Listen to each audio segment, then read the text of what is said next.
Co-hosts log the Missing Episodes podcast, episode 6, day 13. I am all alone now. My podcast co-host, indeed my friend, is gone.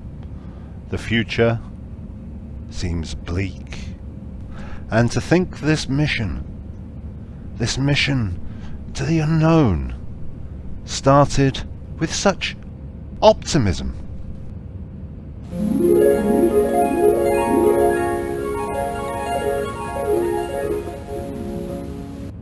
You know, Paul, I think we should do something special for episode 6. Episode T/A, I think you mean. You just made that up. It's either that or the Missing Episodes podcast cutaway, Tim. Yeah, so for episode 6, I thought it was about time we recovered a missing episode of our own. Oh, well, now there's an idea. But I've been around the charity shops and a couple of school fetes, and I've drawn a blank, surprisingly. Have you got any ideas? And don't say Ethiopia again. Well, Tim, actually, as you know, I do like to think outside the box. Hold on to your hats. Just listen to this. We build a rocket, fly into space, track down decades-old television signals, and record them onto Betamax. Yeah. You're off your rocker. I've done the sums. If we get a shift on, we can overtake Marco Polo somewhere outside Beetlejuice.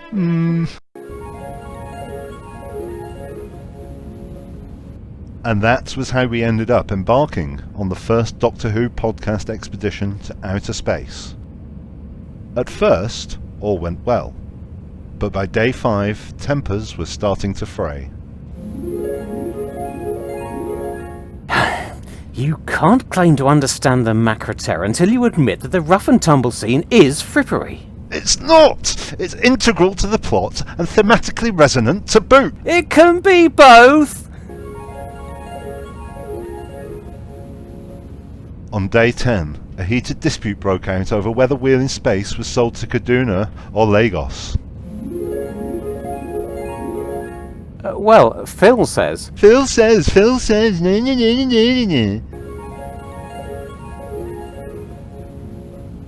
There was only one thing for it. We decided to touch down on the nearest planet to allow tempers to cool.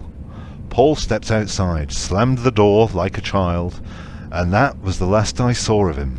Must be getting on for 3 days? I remember now. I must kill... Ah, here he is. Ready to forgive and forget, old chap. Come on, mucker. Come and sit down with me and record a podcast. I must kill... No, hang on, Paul. What are you doing with that massive frying pan? Here, give it here.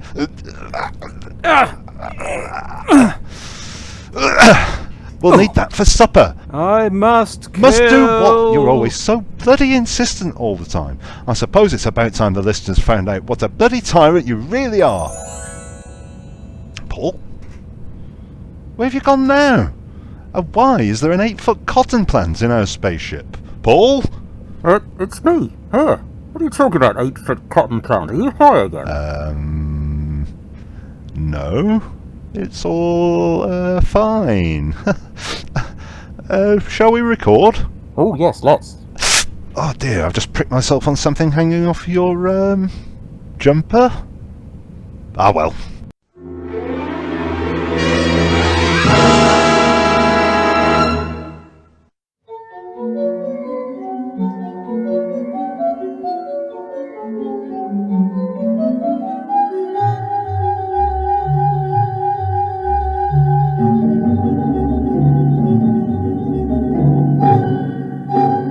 Hello and welcome to episode 6 of the Doctor Who Missing Episodes podcast. You join us on the planet Kemble, where we'll be discussing the one and only one-part Dalek story, Mission to the Unknown, in case you hadn't already guessed. My name's Paul, and I'm joined by Tim. Hello! Are you feeling better now, Paul? Yeah, pretty much. I just cough up the odd furball now and then. Paul, before we kick off properly, can we just run through a couple of cock-ups we've made in previous episodes? Is this going to be a regular feature? Bloody hope not. Let's do it then. Well, one kindly soul has been in touch to point out that during the reign of Terror Review, I suggested that the fact that half the episodes were zoomed in was a result of it being a suppressed field copy. Mm-hmm. It's not. Apparently it's simply due to the whim of the telerecording operator. And what whimsical fellows they were. Anything else? Well, it occurs to me that you once said that The Crusade was the last historical to feature sort of big-name, recorded historical characters. That's right, yeah. And then you went to all the trouble of recording and inserting a bit where you corrected me, yeah? Pointing out that the last historical to feature big-name characters from recorded history was, in fact... The Massacre. Only we're still wrong, because we forgot the gunfighters. Bugger. And finally, last episode, I said that Maureen O'Brien was contracted for many more episodes after the Mythmakers. And she wasn't. Apparently not. But in my defence, the particular resource I was consulting changed its mind within a couple of pages. Well, that'll teach you to try and be factual. Is that all the mea culpas? Yes. Unless I'm wrong about that as well. Well, with the errata cutaway complete, we're back to our main theme. Last October, the University of Central Lancashire released their brilliant recreation of Mission to the Unknown, and the man behind it, Andrew Ireland, appeared on an excellent interview on the very excellent Something Who podcast. He did, and it was. And Richard also did a terrific interview with Doctor Who author Jack Rayner about Mission to the Unknown, which contained a delightful analysis of the delegates, and then a full review of the episode itself. They did, and it was. So, listeners, we're going to encourage you to go and listen to those now.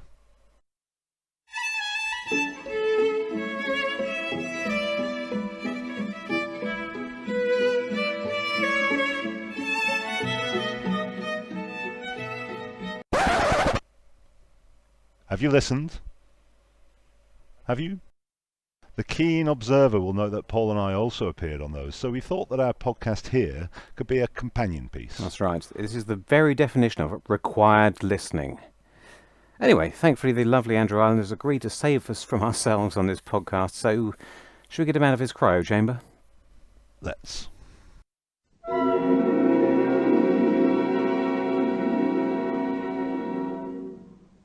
Now we're joined by Andrew Ireland from the University of Central Lancashire, who was the director and producer and creative force behind the marvellous recreation from 2019. Hi, Andrew. Hello, that's very kind of you to say. It's good to be here, thank you. It's great to have you on. So what we'll do is the normal sort of running order. We will discuss a bit of the background about Mission to the Unknown, and then we'll see if there's anything to say about the characters and the characterization, and then we'll give our thoughts on the piece, and then we'll chat to you, Andrew, a little bit about your recollections from last year, if that's okay. That's fine, okay. So, Mission to the Unknown, it's the second serial of the second story of season 3. It was the last thing to be produced in the second production block, and it's Verity Lambert's last production, even though John Wiles may have had more of a hand in the production element. I don't suppose there's anything we can discern about the different producers from this one item, is there? No, I mean, in many ways it's the same as with Galaxy 4. Hmm. The feel of the story is it seems very season 1 and 2 to me, so you can tell it's a hangover from Verity's time. But whether or not Wiles would have wanted to have more of a say in it because he knew he was going to be producing Daleks Master Plan, you'd think he would. But there's not a lot to influence, is there? We would normally discern these influences, perhaps, by how the lead characters are used, and we don't have the lead characters. So the reason we have this episode is that Planet of Giants was edited down from 4 episodes to 3 episodes. I was thinking about that.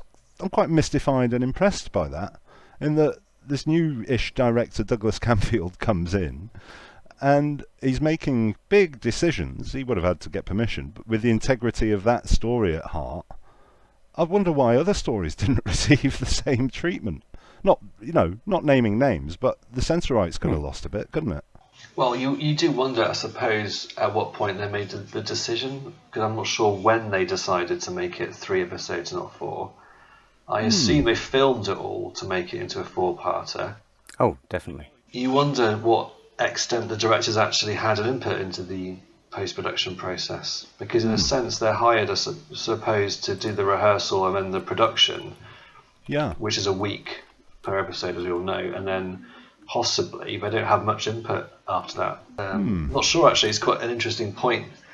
The other thing to bear in mind is that there were 2 directors on Planet Giants. Mervyn Pinfield did the first 2 episodes, and Douglas Camfield did 3 and 4. So if there was any chance that Dougie would have spotted the problems earlier on, even if as a rookie director there's any chance he could have raised them, he may well not have been involved, because that rolling weekly production line of Doctor Who in those days, where the demarcation between the stories wasn't quite as clear. Yeah. But it's not a Planet of Giants podcast, so...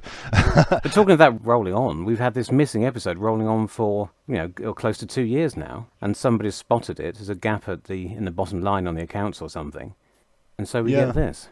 Well, at some point, Sidney Newman grants an extra episode to be made, and they decide to produce effectively a trailer for the upcoming, already programmed in 12-part Dalek story. I think there would have been a saving on cast members in that I believe William Hartnell would have been contracted anyway, but Peter Purves and Maureen O'Brien weren't. So they went for this unprecedented production with no regulars. This was conceived very much in the wake of Dalek Mania, or in the midst of Dalek Mania. This was produced in June '65, and I think there had been a lot of publicity around the forthcoming Dalek movie, Doctor Who and the Daleks. And this was eventually shown in the October. So it makes perfect sense for a Dalek project, an extra additional Dalek episode to be made, I guess. And Terry Nation at this point would be eyeing up the possibility of the Daleks breaking America. What I find interesting here about the timelines, and I haven't been able to quite get my head around it, is whether or not... Yes, I think we can be sure that in Terry Nation's own head, he was thinking about taking the Daleks out of Doctor Who and using them in America. But whether he'd told the BBC that, I don't know. Whether he was in... Is this before he started discussing the possibility of springboarding it? Because of course he was originally going to try and get the BBC involved with this Dalek spin-off, wasn't he? So I do find it very interesting whether he was thinking that at the point Mission was being commissioned, whether he sort of pushed in that direction, or possibly if it's the complete opposite. We can but speculate. However, thanks to the excellent Dalek 6388 video, which was which came to my rescue earlier in the week, the first meeting in anger about a possible Dalek spin-off was when the Gunfighters was going out. Okay. Right. But Nation would have been raking in the money from toys and from I don't know how the finances worked with the first film, but he would have been seeing some money from that. So I imagine he'd be absolutely looking to exploit his creation further. Yes, so we can't get it entirely ironed out, but we know it's certainly in the air because some of the characters from Daleks Master Plan lived on into his spin-off. But we'll get to that, won't we? And what do you two make of the James Bond stuff? I guess it was just very much of its time.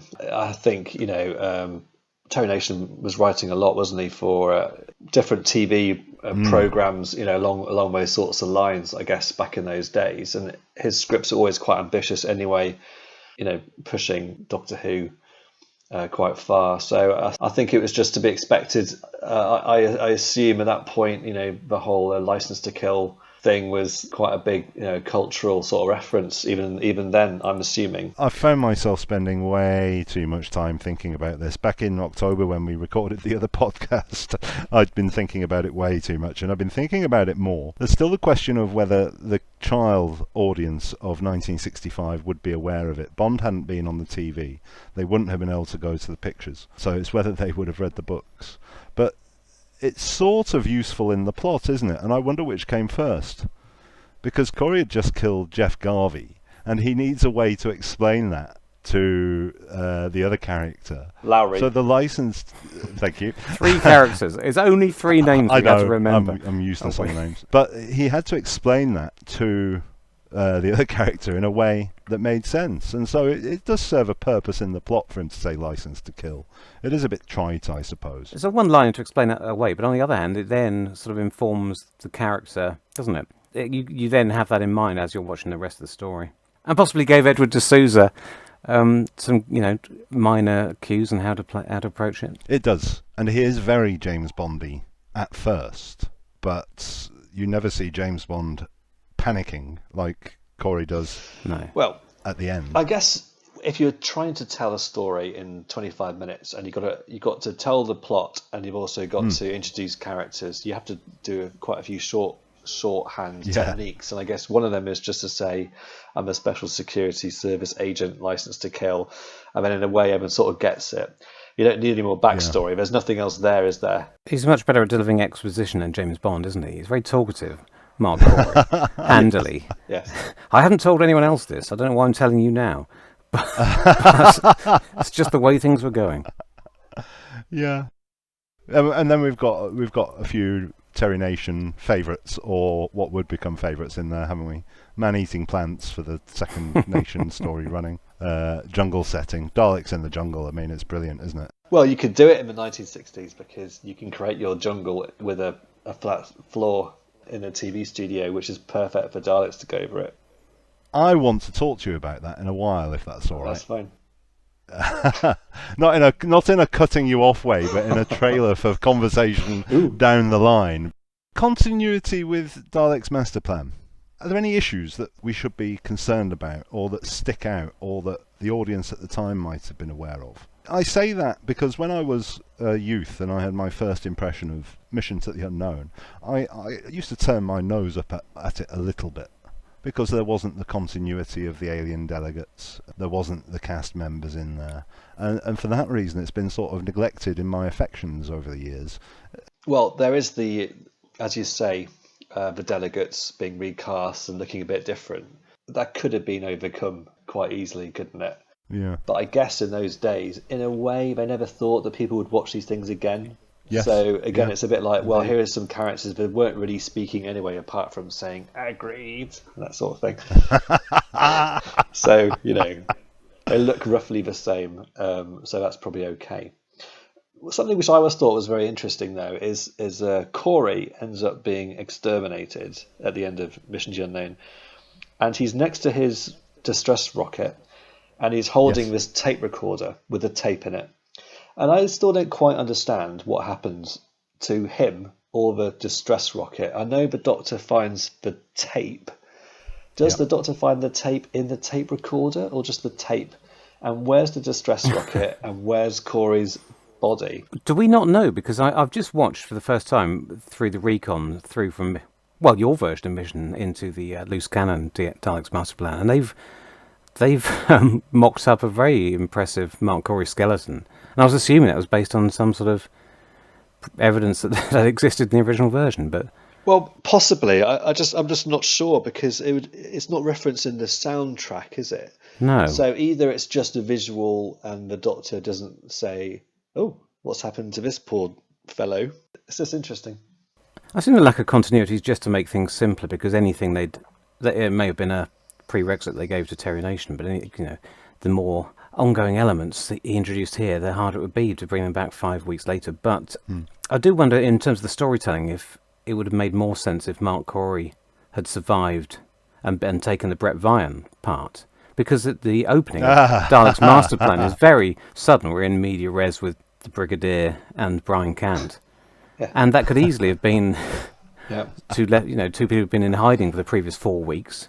Assuming that the Kiddie Winkles could remember them for that long, they'd be on tenterhooks wondering what happened to these new lead characters. So I think it could have gone either way. That leads me on to another point. Does it work as a trailer? I mean, my contention would be that it absolutely works as a trailer in itself. It really gets the juices pumping, the blood pumping, ready for a big Dalek 12-parter to come up. I think that absolutely does the job. But when this story is reintroduced into DMP, it's absolutely redundant. Yes, it is. So you're saying it works... Well, there are 3 ways to judge it. I mean, it works... I would say it works in itself as a 25-minute little vignette, and it works as a trailer to whet the appetite. Does it work as one of the 13 episodes of the larger story? No, but that's almost the one way in which nobody's ever considered it. Nobody's ever been able to sit down and watch all of them together. No, that's true. Well, again, we need Ian Levine or Jan on to tell us whether they spotted these inconsistencies, but they're not here.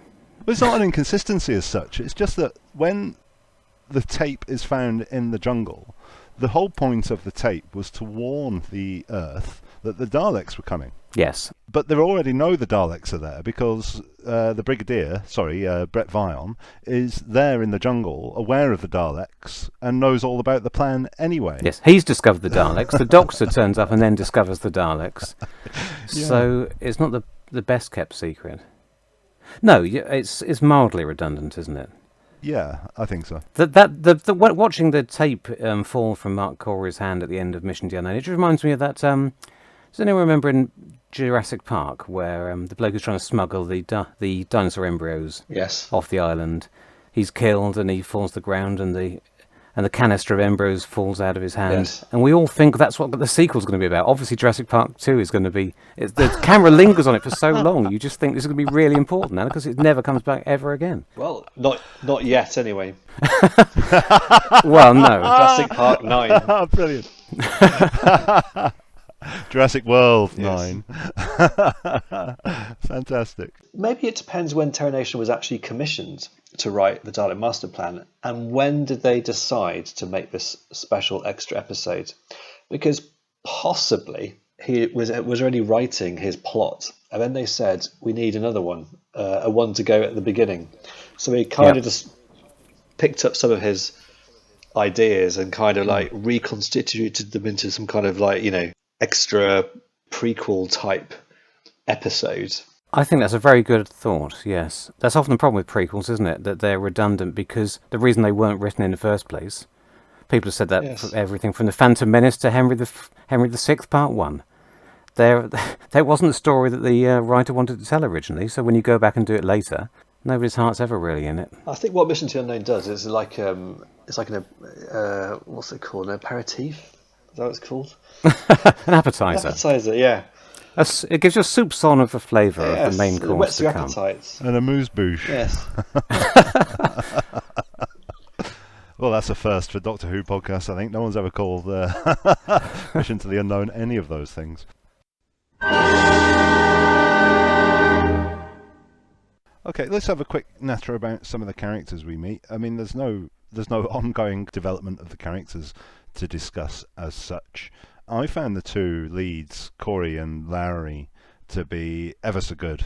I'll be honest, having rewatched it this time, and really, I think they were on a hiding to nothing, and I think they both managed to convey the tension of the situation they were in, and I especially latched onto, and it's thanks to the UClan version really, and how your actors dealt with it, that I really managed to latch on to what Edward D'Souza was doing, and I hadn't really noticed his line from being 007 James Bond, cold, flippant, not fazed by anything, to the absolute panic in his voice when he's recording the message. So that's something new I found with it. I mean, I like the fact that they die.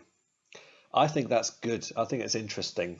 It's very dramatic, and if you sort of know that that's where it's heading, it's quite a cruel ending to that episode. It's quite bleak, isn't it? It is, and what I find interesting is that it's closer to... It's very unusual for Doctor Who, and you really can't do that very often, although Wiles and Tosh will have a good go at it. But it's much closer to the sort of thing Terry Nation does outside Doctor Who. Yeah. And I'm not talking about his Tony Hancock episodes. I'm talking about the Survivors, Blake Seven, that sort of thing. He does like going to dark places.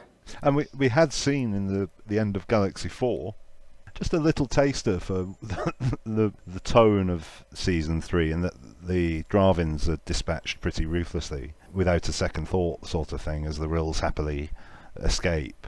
And then we have this where everybody dies, and then the rest of the season is a bloodbath as well. So I wonder if he received some support in doing that from Wiles and Tosh. Absolutely. And, at the risk of stretching our hypothesising too far, if there's anything what I was saying about possibly the characters in his original draft being carried forward and becoming Brett Vine and Kurt Gantry. Maybe Tosh and Wiles said, no, I know, kill him off. That'll surprise people, because it was in the air at the time, wasn't it? It's a shame that there's so many programme files missing from the BBC written archives from around this time, because there's probably all these memos and interesting exchanges between these key people that would bring all this to life. But if you look through these files, there's very little there. There's a real sort of dearth of material from this time in the show's history. Some of the best archaeology about the way scripts developed in this era has been coming from Gavin Rymil on his Terry Nations Army videos. Yeah, very good. Where he's looked at earlier drafts of scripts and seen peeling back the Tipex to see what character names have been changed and which biro has been used to change things, so he can work out who did it. It's marvellous research. Did you get yourself off to Caversham then, Andrew? I did. Not as preparation for this project, but I did for my PhD. So it's a fascinating place, and there's a very fat file in there all about Terry Nation and developing that commercial property in the Daleks, and negotiations with the BBC, because it's very much, I think, probably one of the first sort of commercial entities to come out of a BBC TV show. Sure, so it's fascinating. The early days of Doctor Who are covered in so much fascinating detail in those files. I've never thought about it in those terms, actually. The first entity that they could merchandise out of the BBC. That's really interesting. Well, it's definitely one of the first. It must be in those days. But they obviously saw the commercial potential in the Daleks. But obviously, therefore, because the Daleks were created by Terry Nation, there's that whole sort of discussion about rights and how they take that forward. So it's fascinating. I don't think it was literally the first. There was a BBC was it the exploitations department they'd call it in those days. But the fact they had so little experience of this is borne out by the fact that they let Terry Nation keep the rights to the Daleks, which they never did they again. Merchandise, Paul? I think there were Hancock tea towels. Yeah. I suppose there would have been books and things. What an interesting idea. Yes.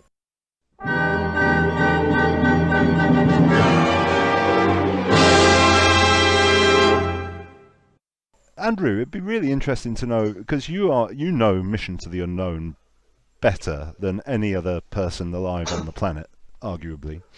But what was your perception about... You may be too close to it now, I don't know, you can comment either way.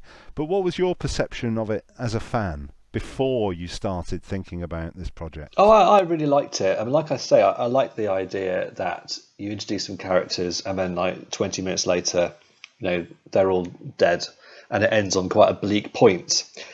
So I find that, in terms of storytelling and drama and conflict, which of course is at the heart of all good drama, I thought it works really well. I like the setting. It's a great Doctor Who setting, as you say. It's, that jungle environment, and you've got the Daleks and the Varga plants. So I think it's classic 1960s Doctor Who, which is ironic in a way because it hasn't got the Doctor in it, but it is very Doctor Who, I think, even though it is it shows how bleak it can be when the Doctor's not in it, which in a way is what Torchwood does, if you think about it.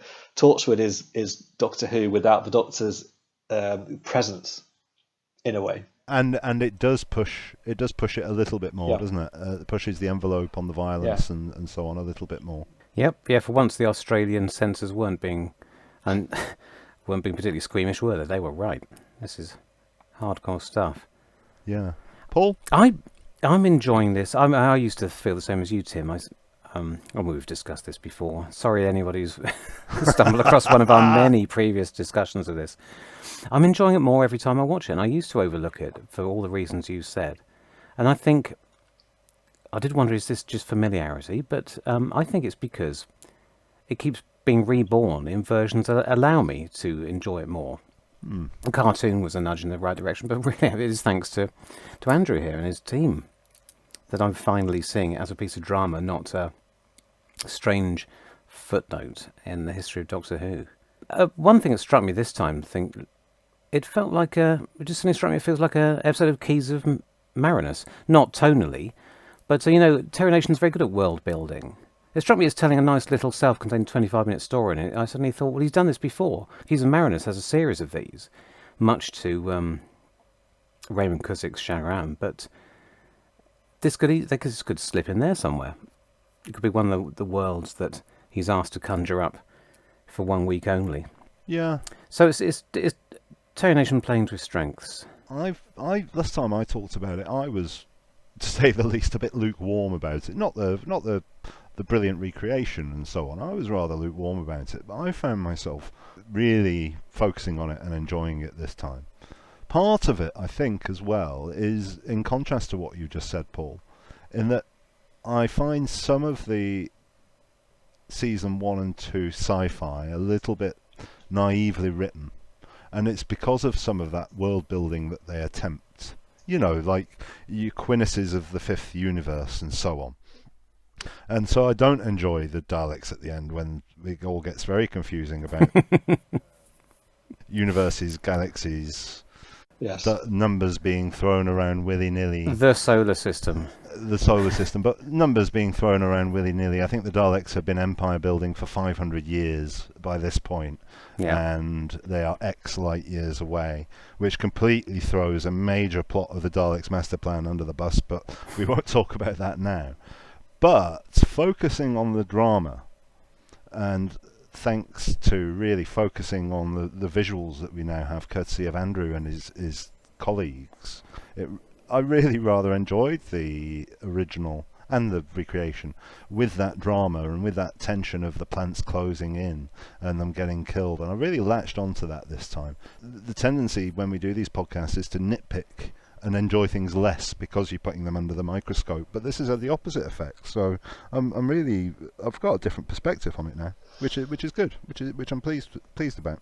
I like the fact that it gets increasingly desperate as it goes through. Absolutely, yeah. No, I've never latched onto that before, but I really picked up on it through watching your guys do it, and then listening and realizing, because it does miss the visuals, doesn't it, without just the audio. But when you listen to that desperation in the voice as he's making that recording, I thought that was really, really well done.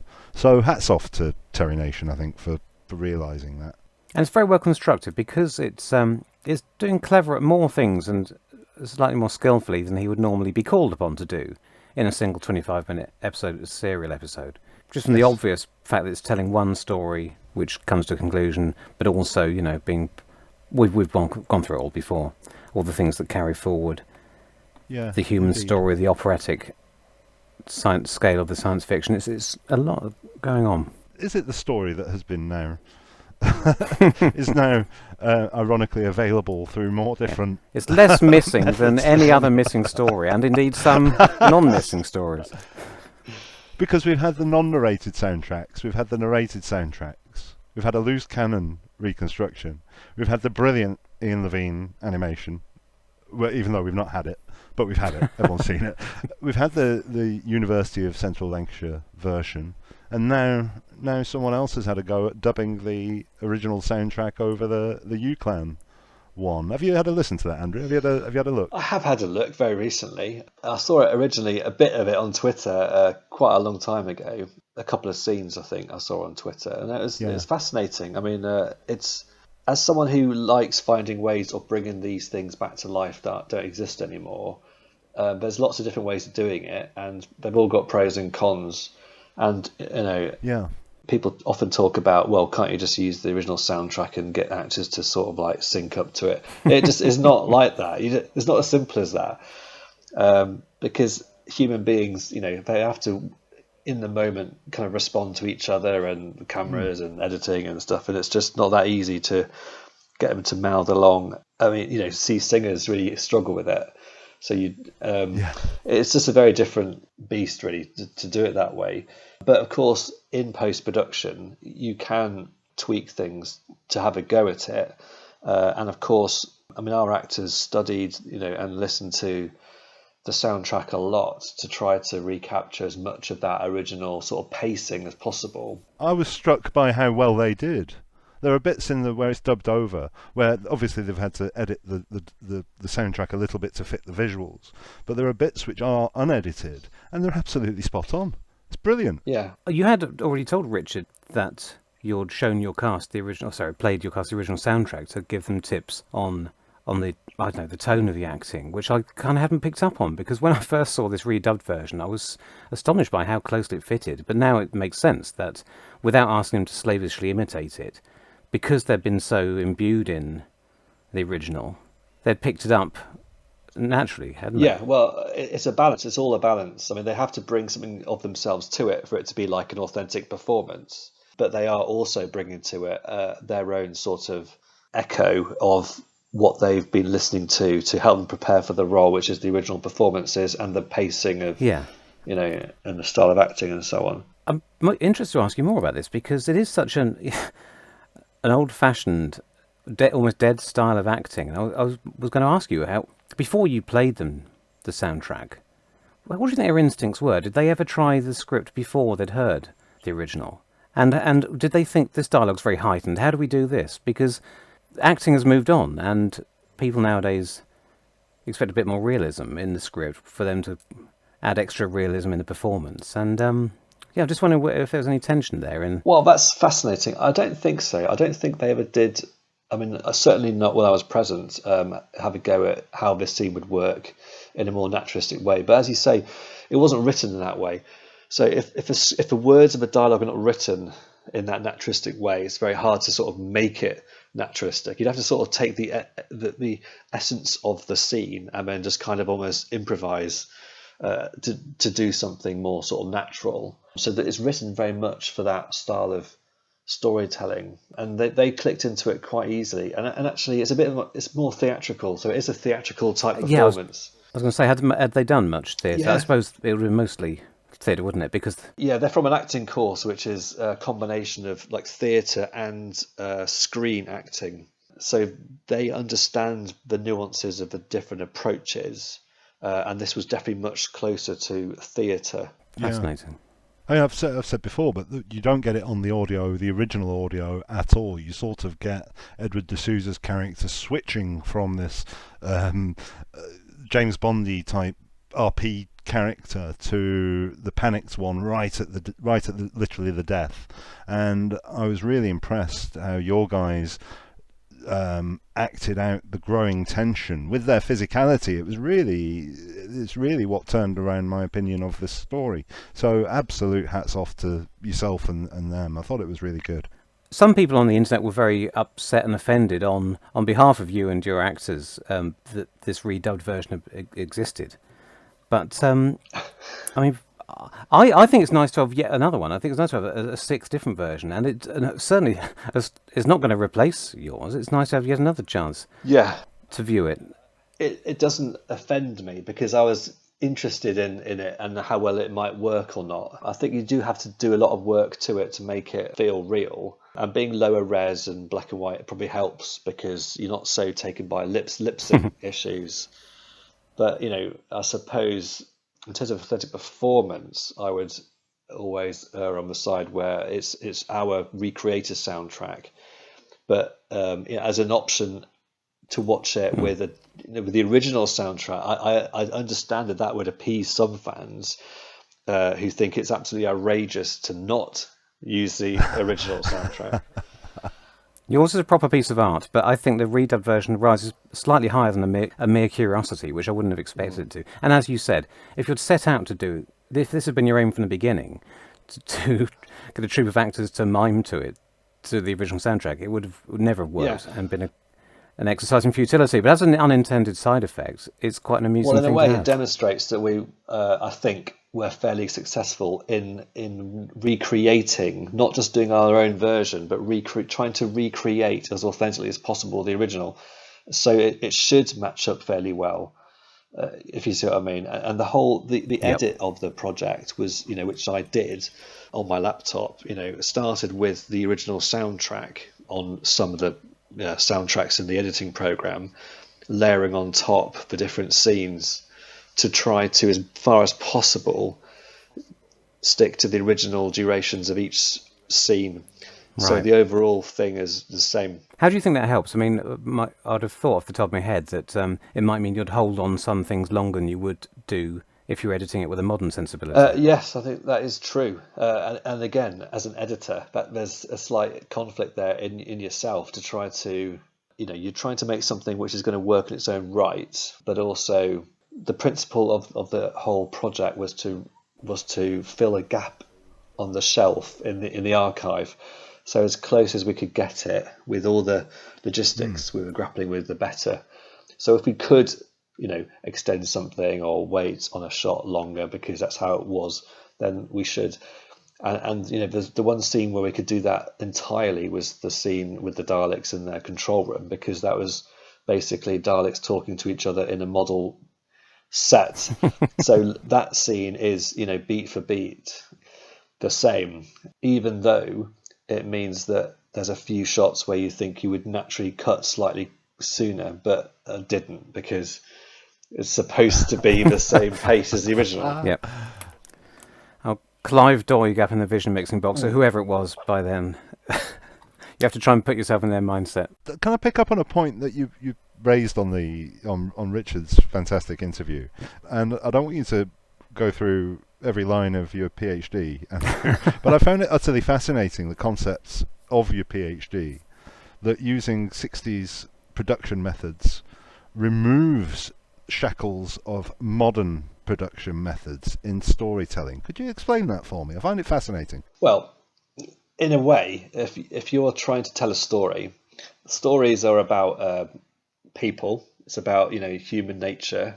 TV is really about the face, so it's about close-ups and seeing actors and reactions to events. And so, if you can tell any story you want in a TV recording studio, focusing on the face, because that's what stories are all about, then that plays really well to the 1960s way of making TV. If you want cobbles, if you want to shoot a cobbled street, you just paint a rough cobbled pattern like they did in An Unearthly Child on the floor.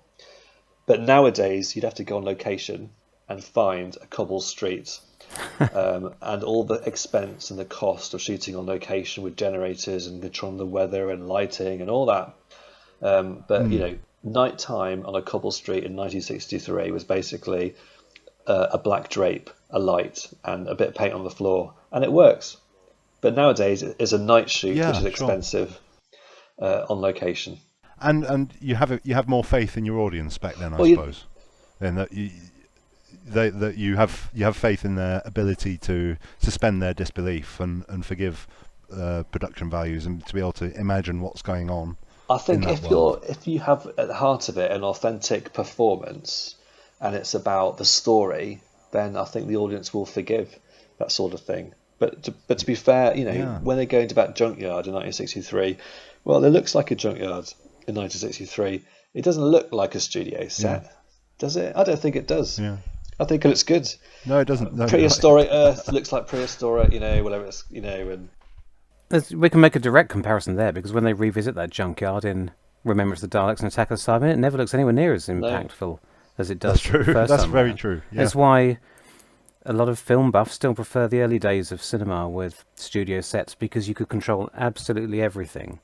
You didn't just have to rely on your framing of the natural world. You could start framing things as you're building the set and painting the scenery in the back. And when you can't do it that way, then you have the actors looking beyond the camera, which I love that. I love that approach, that breaking the fourth wall. That's part of that whole sort of like acting style, which we were talking about earlier, where Mark Corey would stand on his what we called the mood spot next to the camera, staring moodily past the camera at like Varga plants or Daleks, or there's something out there, or spaceships or whatever. And it works because you don't need to see it all the time. You just see the reaction in the face. I meant to ask about that on a very practical point. When the delegate ship arrives, and you have your two actors staring off at the distance and putting their hands up to their faces to protect from the glare, was that as it was in the original, do we know? Or did they have a model shot of a spaceship landing? I don't know. Paul will say, because Paul was taking a deep breath there. I don't know. It wasn't actually clear from the script, I don't think, if I think about it, that they had a model shot. I was just going to say, my instinct would be that they might have had, if they had a metal shot, it would have cut from one to the other. You very rarely got a split screen effect, did you? No, I mean, it would have. they did one in.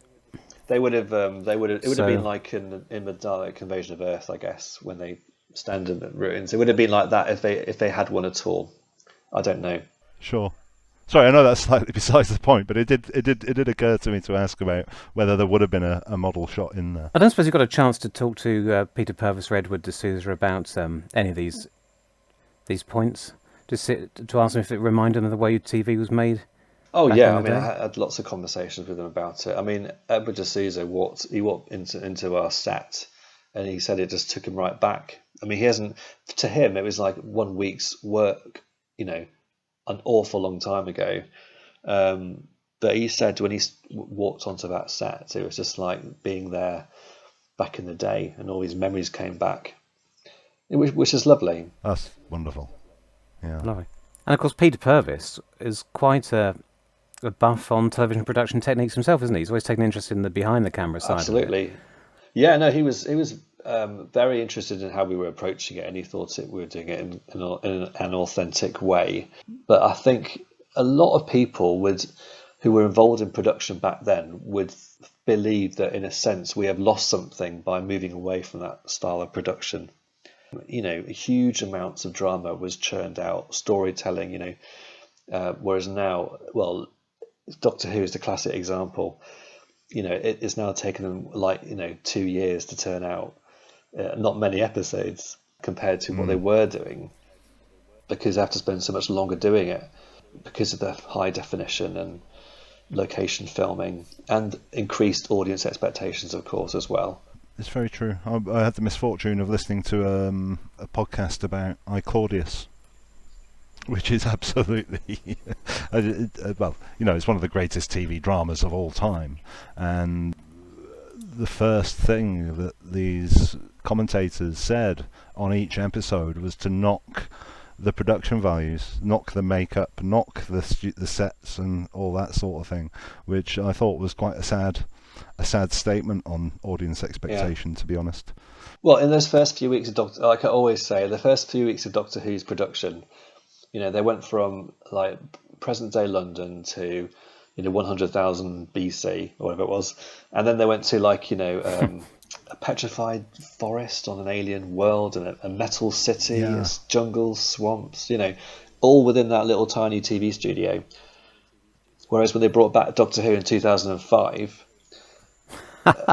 it was very earthbound because of a number of factors. There's budget, there's increased expectations, but they also had to try to demonstrate their ability to do proper science fiction that wasn't going to be laughed at, which they did in the second episode. But again, it's very internalized. It's inside. It took a long time for them to go outside on an alien world, because as soon as Doctor Who left that little tiny recording studio in the 1960s, all their alien worlds tended to be quarries, didn't they? Yeah. You're not the first person to observe that. And it works to a point. And actually, even when Doctor Who came back for the new series, they did also go to quarries, but they filmed them at night because they had a bigger budget, so they could make it a little more interesting by filming at night. And the latest innovation is just to record in exotic foreign countries that look a bit like quarries. Yes. But slightly less like quarries than before. So, Yeah, Lanzarote. Yes. It's very slow progress. Yeah. That's fascinating. That's brilliant.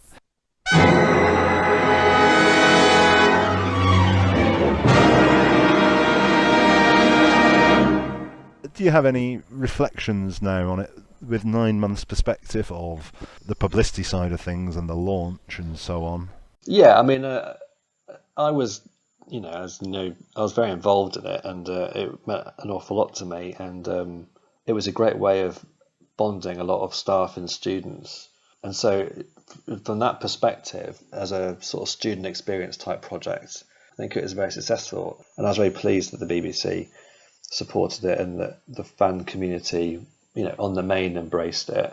And there's little bits and pieces I would change, of course, if I was going to do it again. I personally had very low expectations of it. My attitude beforehand was sort of, well, fair enough. But I was absolutely blown away as you watched it. It completely surpassed what expectations I have. We really sort of, I guess, challenged ourselves to do it as good as we possibly could. It was a challenging production to do, particularly as it's not something which we're doing full time. I was doing that alongside everything else, as were the other students and staff. So it was quite a big endeavour to pull it over the line. I think everyone was very happy with what we produced, and in a way, maybe it's quite helpful that we made it, we finished it, and then a few months elapsed before it's shown. So that probably helps a bit as well, having a bit of a gap in there. Sure. But I was really pleased it was shown, because in a way that's a nice kind of conclusion to the project, and it means that people can write about it on their CVs. At the end of the day, it's about student employability, and they can point to something which is still there on the YouTube site and say, yeah, we did that. Yeah, sure.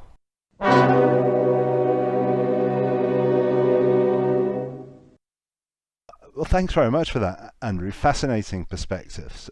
It's come to that moment where we talk about the missing episodes aspect and whether we can sort of work out any sort of likelihood of or hope of seeing it again, and so on. Do you follow the missing episodes aspects of things very much? Do you have a copy wiped on the shelf? Well, I do follow it to a point. I find it fascinating, and I love for these things to be found. And they have been found in all sorts of weird and wonderful locations, haven't they?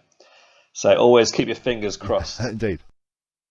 So over the last few stories, I've been charting the steady decline in sales of Doctor Who to foreign parts. It's a precipitous decline this week because Mission to the Unknown was not sold anywhere. But that wasn't for want of trying. There are several things that got in the way, but the main thing that stopped it being sold more widely was that Terry Nation withdrew the rights for the BBC to sell Dalek stories. That was at the end of 1966, because of course all the foreign sales were lagging slightly behind the original broadcasts. For example, Barbados and Zambia would have been in a position to buy this story, but it was during the window when they couldn't buy any Dalek serial, so that rules them out. By the time the moratorium on Dalek sales was lifted a year after that, at the end of 67, New Zealand and Sierra Leone might have been in a position to show Mission to the Unknown, but they didn't. And from that, to work out why they didn't, we have to go back to something we discussed with John Preddle a while back, which is just to put it very simply, the fact that the BBC would have to sell to a major country first. They would essentially, they would have to sell to Australia before they could sell to any smaller Commonwealth countries. So fundamentally, the problem is that Australia did not buy the story because I think, as we touched on, they thought it was just far too horrific. They'd had problems beforehand. But I think it was rejected outright due to its horror content when it was reviewed by the Australian censors in September 1966. In its own right, or as part of the... This is a complicated way of saying it. What would have been the 13-parter less Feast of Stephen.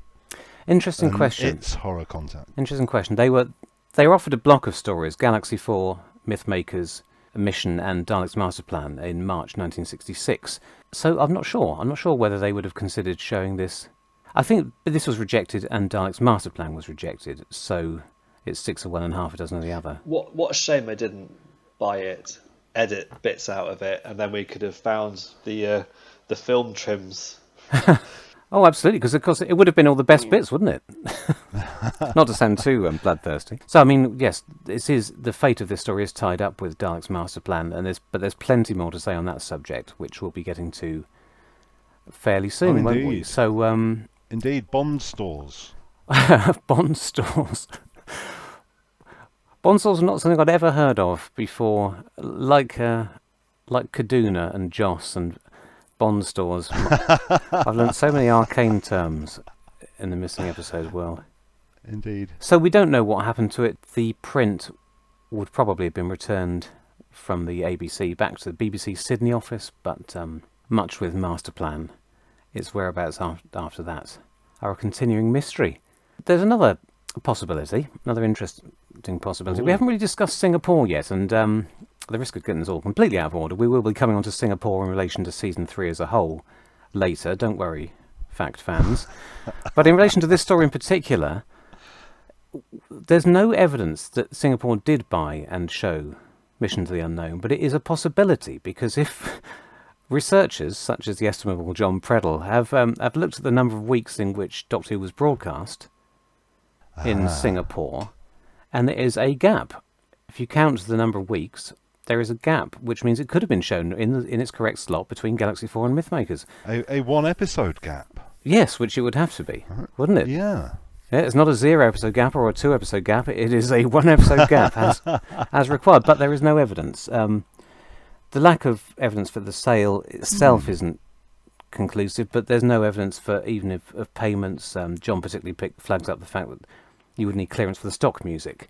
There's no evidence that the stock music was paid for this. So who knows? That's another less important, because the Singapore prints are scattered to the four winds, aren't they? Oh no, I'm getting ahead of myself now.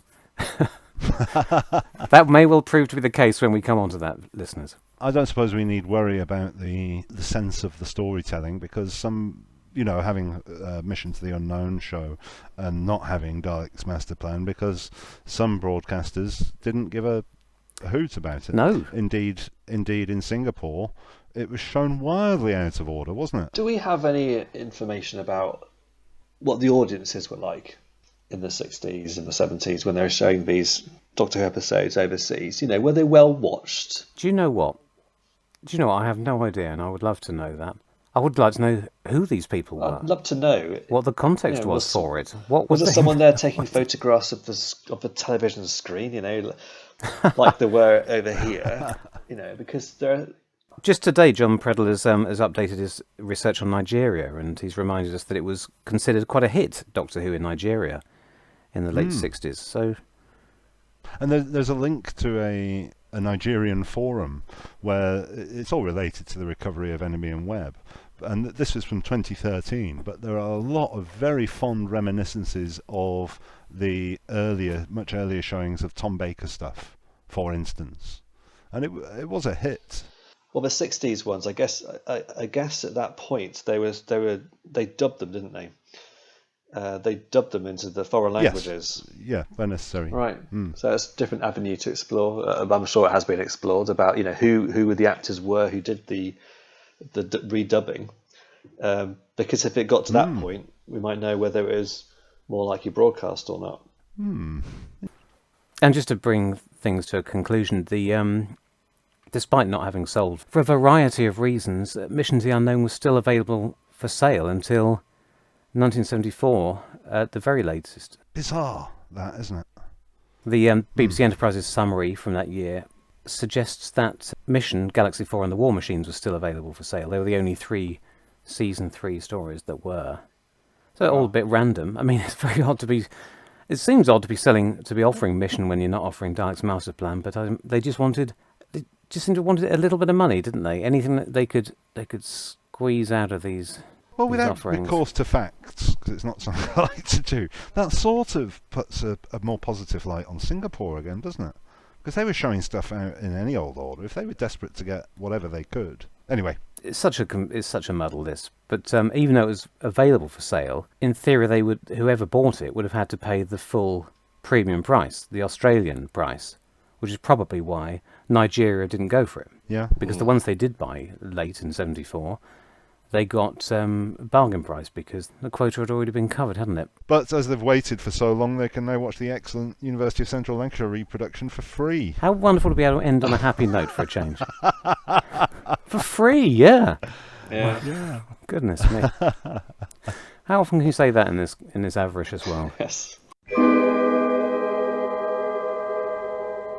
So that concludes our review of Mission to the Unknown.